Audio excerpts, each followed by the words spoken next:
না প্রধানমন্ত্রী হওয়ার দিকে যাচ্ছেন তারেক রহমান, যে আমাদেরকে যেইভাবে ঢাকা ৮ আসনে হারানো হয়েছে ভোট চুরির মাধ্যমে।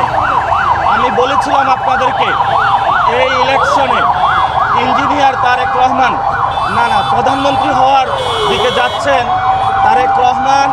উনি যেই ধরনের ইঞ্জিনিয়ারিং করেছেন, যেটার মধ্যে এস্টাবলিশমেন্টেরও অনেকে অংশ ছিল এবং প্রশাসনেরও অনেকে জড়িত ছিল, এটা আপনারা জনগণের উপরে একটি জুলুমতন্ত্র চাপিয়ে দিলেন। আমরা শুনতে পাচ্ছি অনেক উপদেষ্টা সেফ এক্সিট নেওয়ার চিন্তা করছেন।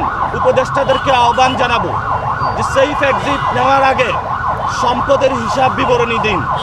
জনগণের সামনে কি কাজ করেছেন এতদিনে সেই বিষয়ে আপনাদের সালতামামি প্রকাশ করুন। এবং ডক্টর ইউনূস, আপনি যেই ধরনের ইঞ্জিনিয়ারিংয়ের সহযোগিতা করেছেন এই ঘৃণ্য বাংলাদেশ, এটা ইতিহাসে মনে রাখবে।